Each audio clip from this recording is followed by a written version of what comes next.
This is the Berman Method podcast featuring Dr. Jake Berman and physician assistant Jenni Berman. We are here to treat problems and not symptoms.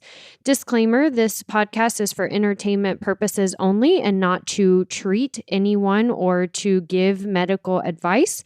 If you are interested in any information that we are giving and would like to use this for yourself, we recommend that you contact your primary care physician or reach out to us and ask us questions about yourself specifically.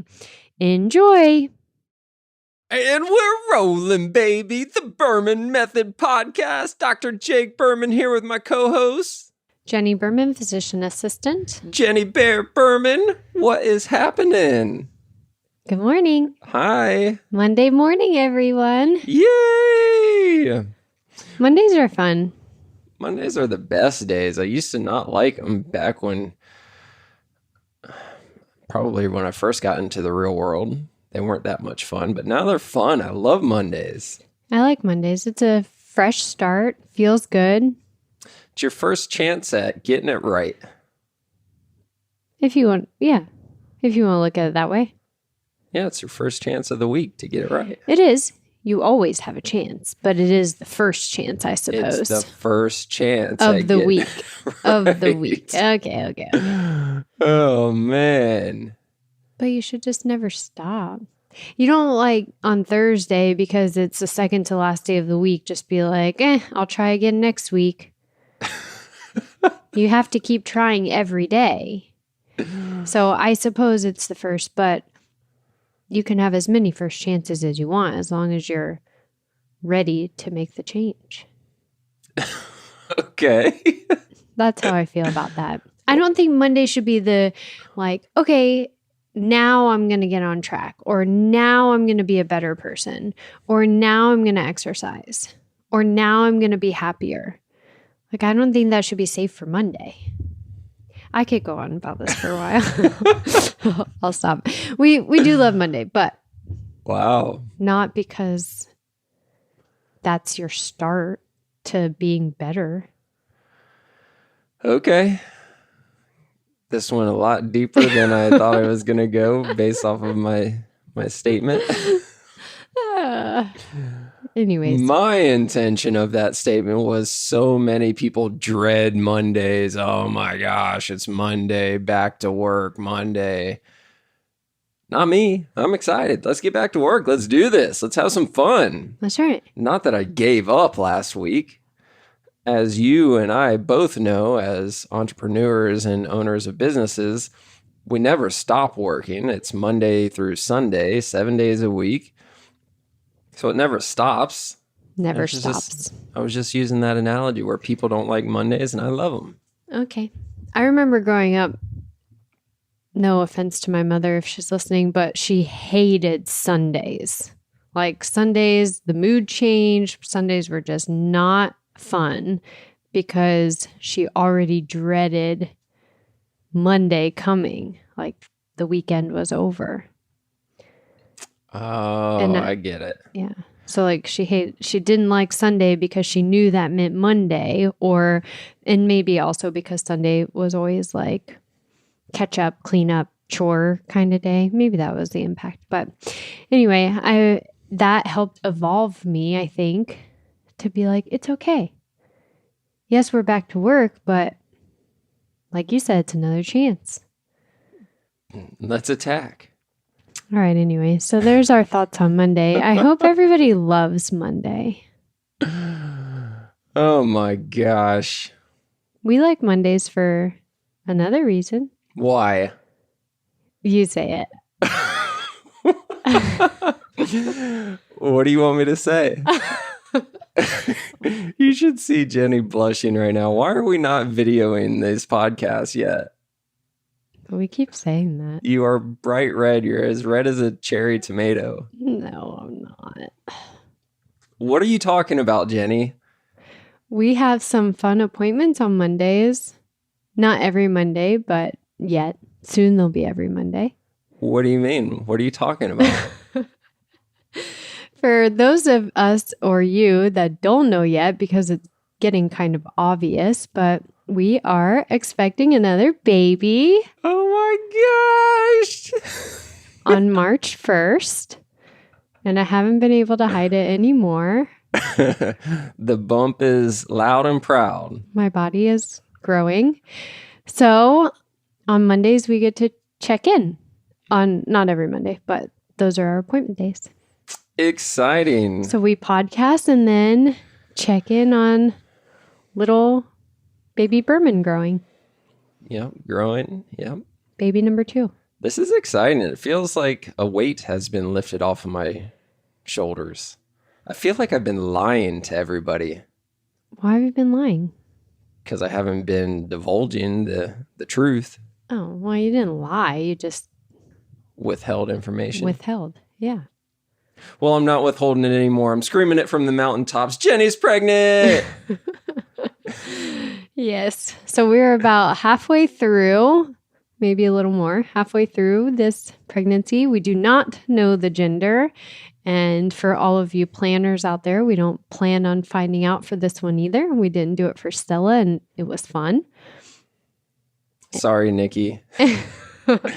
My sister is not happy about it again, but she already made up her mind that it's another girl. So I think she's comfortable with that decision now. So there it is. Yeah. March 1st. Pregnant. Mm-hmm. So we're 20 weeks into this thing, Yep, just about. right? Mm-hmm. Cool. This is exciting. It is. We're excited to share the news officially. Yes. Very excited. Very excited. It's been a journey. Do you want to tell people about the journey? I suppose. I mean, only because it has helped me to not only evolve myself, but been able to help many clients going through similar situations. So we've had quite the infertility journey and miscarriage, baby fetal loss journey. So if we go way back, Jake and I have been married over 7 years now, and we just had our first baby born 2.5 years ago. So yeah, exactly 2.5 years ago now, we had our first baby born. So leading up to that, I had what they call amenorrhea, secondary amenorrhea, meaning I did not get menstrual cycles on my own.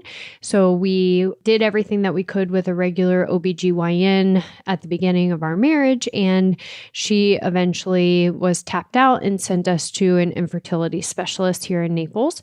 So we worked closely with the infertility specialist for several years prior to actually delivering Stella, who was our firstborn. We did go through medications and injections and lots of testing and all the things to try to have a healthy baby. We ended up having 2 pregnancies prior to Stella.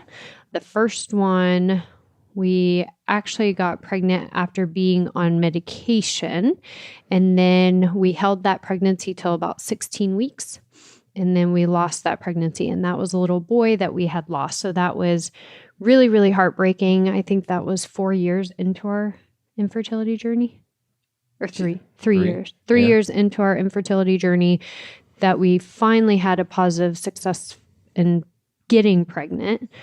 And then around the 16-week mark, after we had normal genetic testing and normal scans up until the baby lost a heartbeat. So that was really, really tough on us, tough on me, but definitely both of us as well emotionally.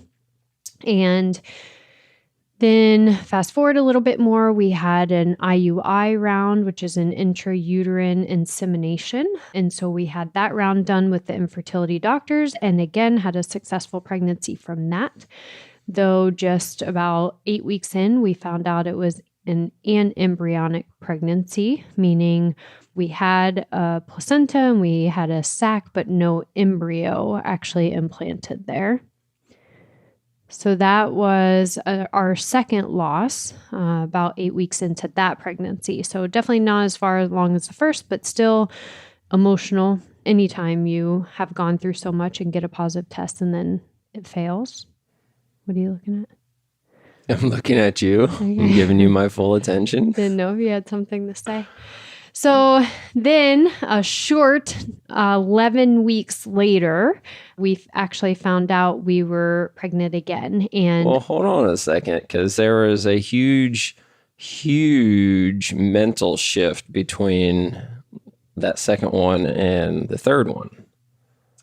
Because after that second one, we had essentially exhausted all options that were not IVF.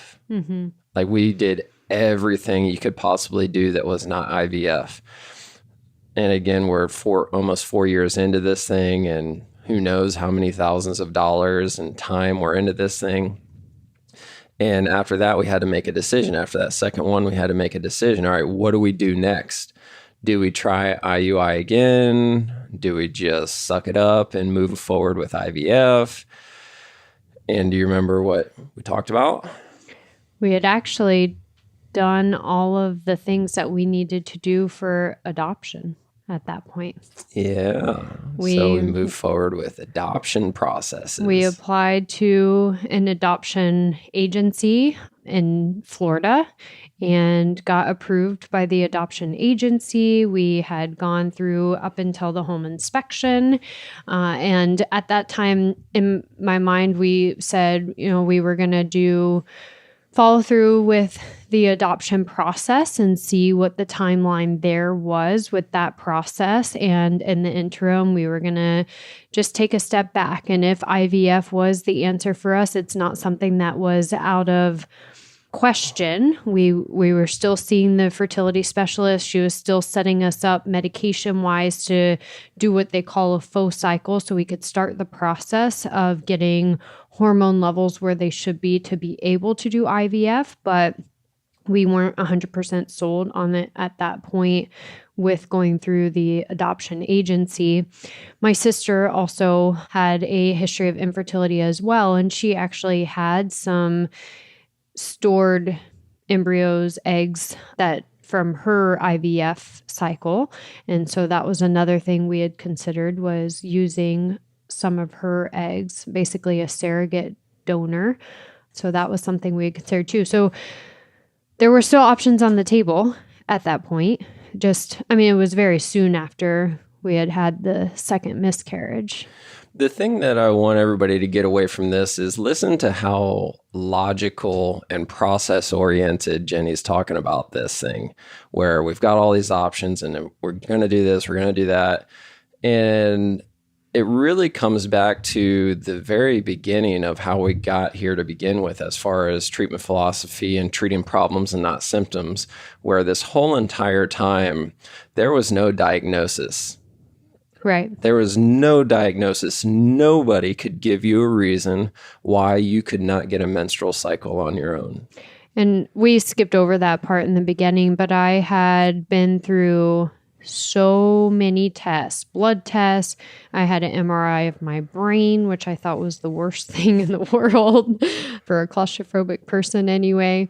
So I had an MRI of the brain. I had been seen by specialist eye doctors, specialty endocrinologist, lots of things. And we actually totally skipped over a lot of this. I was just kind of telling the timeline of being able to get pregnant and the losses that we've had. But throughout this process was the same times that we were actually figuring out how severe the gluten sensitivity I had was. And then I had started working alongside Dr. Carolyn Cedarquist, and she was helping me try to figure out our infertility journey as well. And she is just so smart and has been such an asset to us.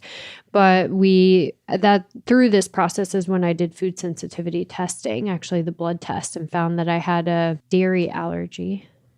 So sensitivity.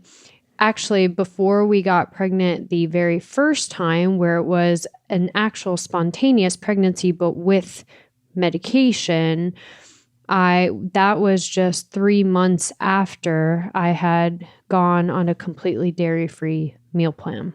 So the first time in 4 years that we had been taking medications and injections and doing all these things, or 3 years at that point, the first time in 3 years after working alongside the specialist that we actually had a pregnancy at all was just 3 months after removing dairy completely from my diet. And so that was a light bulb for us of, okay, my gut really wasn't healthy. And so through these 3 years that we've been injecting and taking medications and going on an emotional roller coaster, how much was dairy alongside stress playing into that?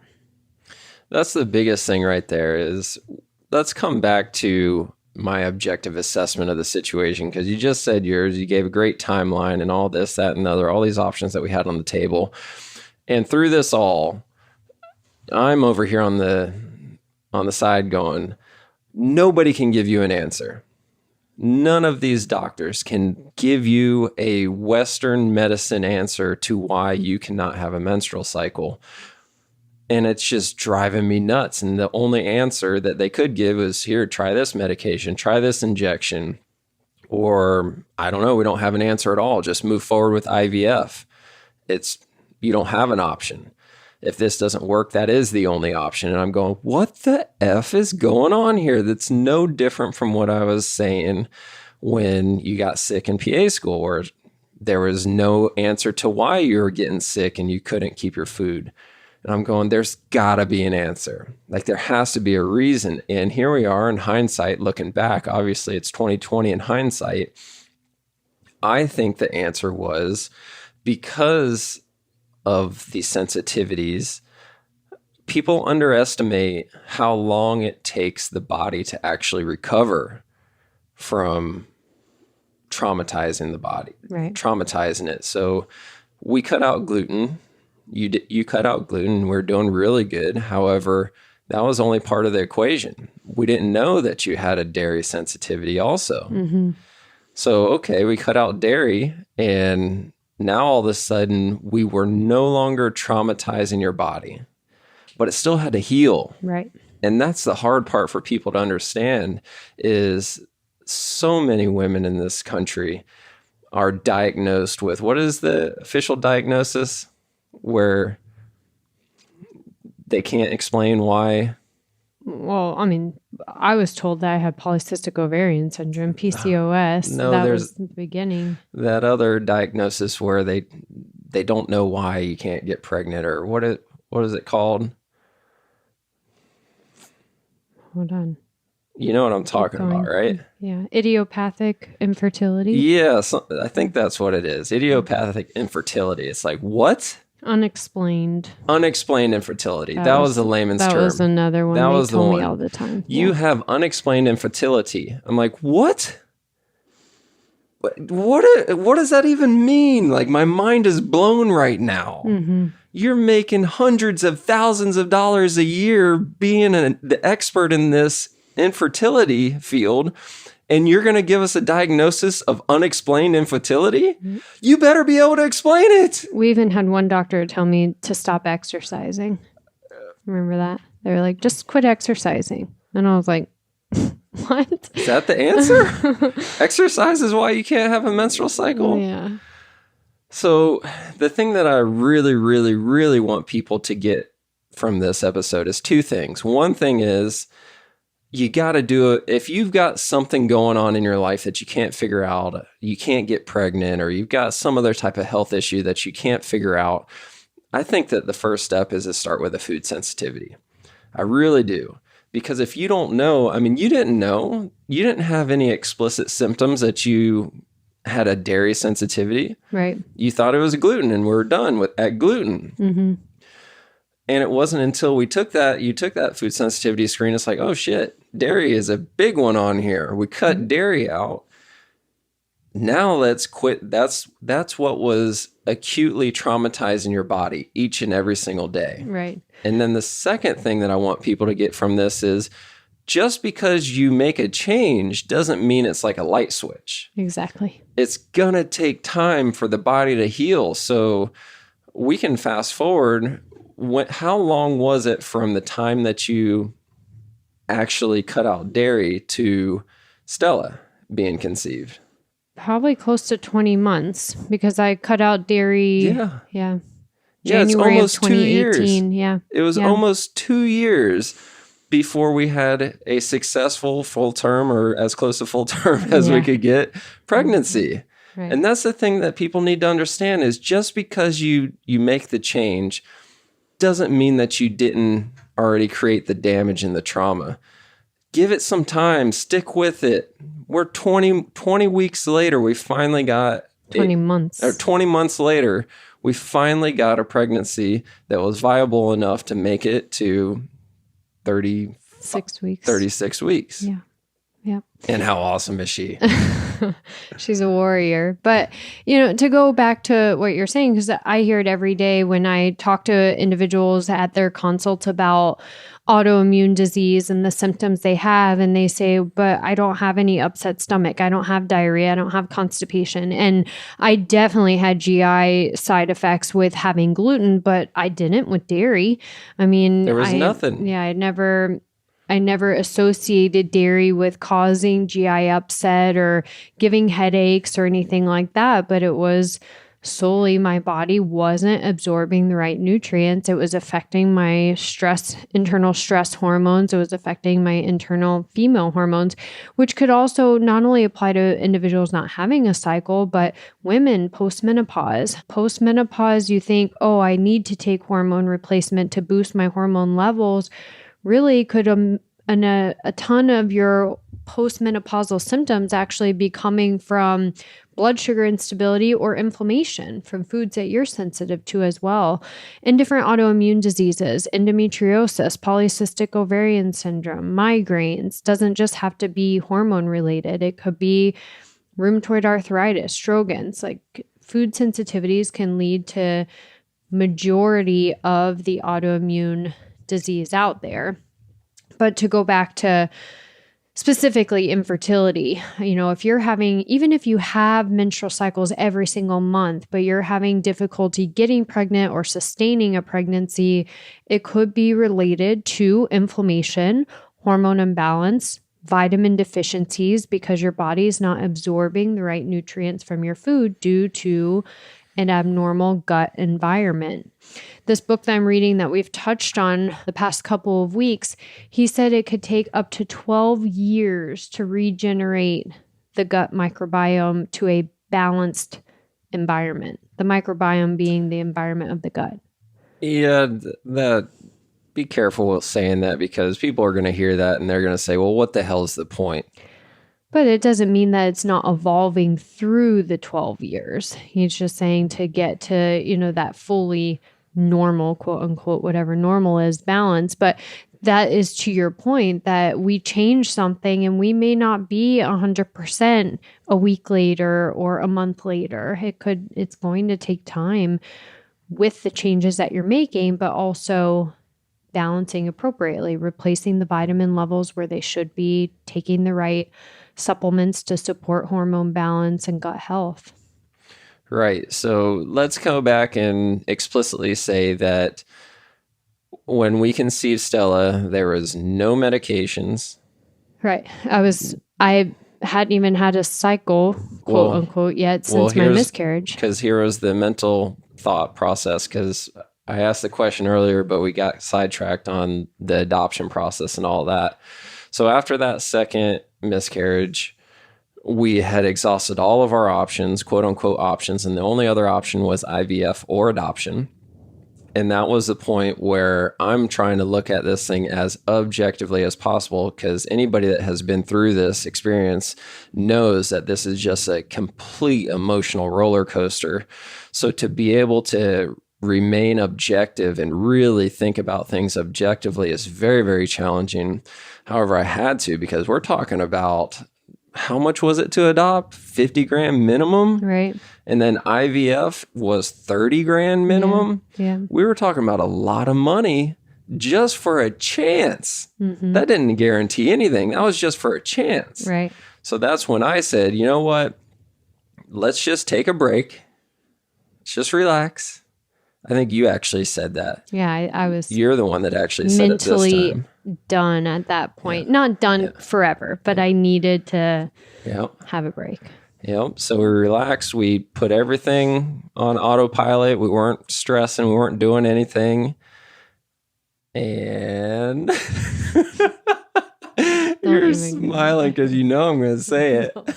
Don't even go there. You know what I'm going to say. Just a short 11 weeks after we had our second miscarriage, we found out we were pregnant again. But actually, the interesting part through all this, don't, Jake. The interesting part through all this is we decided that we were going to take a step back and, let the adoption route go as far as checking all the boxes that we had to go through that. But at the same time is when I also found out that Dr. Carolyn Cedarquist, who I was working for, was going to sell her practice. And through the prior months, we were trying to figure out, there was some stress involved in that of what am I going to do? Where am I going to go? Am I going to stay here with new owners? Am I going to go somewhere else? And I had finally committed to going to the internal medicine world and leaving her practice when the new owners were starting. And so again, I think that was a stress lifted off of me that I had made a decision that way, even if it wasn't my most favorite decision, but it has led us to where we are now too.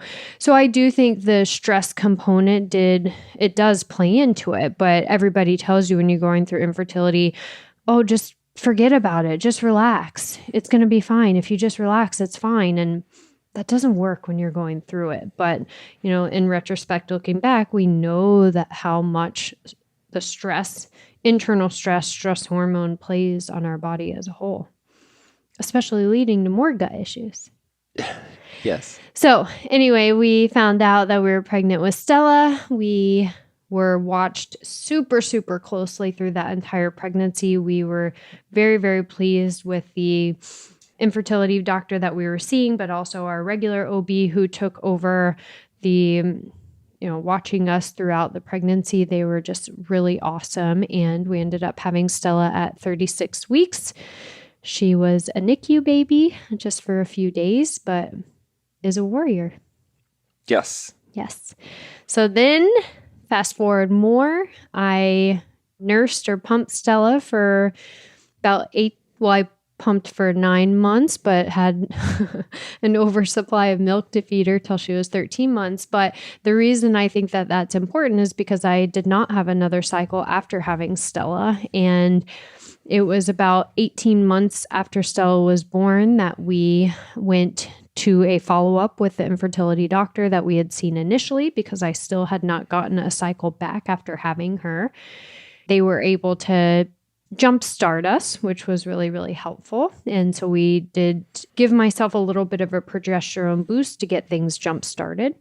And then if we keep moving forward without medication, I actually got pregnant again in March of this year, or February, I guess. We found out in March. But we lost that one pretty early as well. We had another miscarriage. I'm not sure why. Maybe stress. I don't know. But we ended up losing that one in April. And then now we're here. Yes, we're here. We found out about 9 weeks after that one that we were pregnant again. Yep. So, and there's, something to that. The fact that I've gotten pregnant twice very close to having a miscarriage. Back in the day, they always told you wait 3 months until you try again to have a baby. And now we've seen twice, once 11 weeks after a miscarriage, I found out I was pregnant. So probably just about 6 weeks after the miscarriage, I got pregnant. And then this one, I found out 9 weeks later. So probably 4 weeks after the miscarriage, I got pregnant. And there may be something to that the higher progesterone levels have been helpful for me to actually get pregnant on my own and sustain a pregnancy. So that's our next journey. If we decide to have any more after this one, is how can we help my body to naturally improve progesterone levels? One thing that we should talk about is you never had a normal cycle, right? Yeah. Not since before Stella. Yeah. Mm-hmm. After Stella, over the past 2 years, 2.5 years, you've had one-offs here and there, but they're always how few and far between? Well, yeah, the only ones I really had were after they jump-started our cycles with progesterone last fall. And then I had some random spotting in the spring. That was it. So after the March miscarriage, how many cycles did you have? I didn't have any. Right. Yeah. That's a big take-home message right there is it's not always perfect, right? It's not always on a 28 or 30-day cycle. So what we ultimately ended up doing was it's like, all right, screw this. Literally, we're covering every day. We're going hard in the paint. And this we're is TMI. and we're going to figure this thing out one way or another. Yeah. Because how do you time it that way? You can't time it. Right. I'm one to believe that I think the tracking apps are very difficult to trust. I'll have a lot of clients come and they'll be using an app that tracks their ovulation and tracks their cycles, and the body changes. A lot of us don't ovulate on the exact same day of our cycle every month. And so, it is something we can check with checking body temperatures, checking hormone levels, where we actually get a true reading is helpful, but I'm not one to believe that we can just say, okay, day 13 is my day every month when it comes to ovulation. But there's a lot of things that play into this that I talk about with all of my clients going through difficulties getting pregnant or sustaining a pregnancy. Is we really have to monitor inflammatory levels, the foods that we're putting into our body. Are we getting enough protein? Is the magnesium level where it should be? Looking at some things more in depth. Are you taking folate? Or does your body need extra folate through methylfolate? So there's a lot of things that I look at a little bit deeper that I've done for my own body that's been helpful, even though I still am a little bit of a guessing game when it comes to not having a normal 28 to 30 day cycle like a lot of females have. But I know that there's certain things that can optimize the chances. Good. You have anything else to say? That was a lot.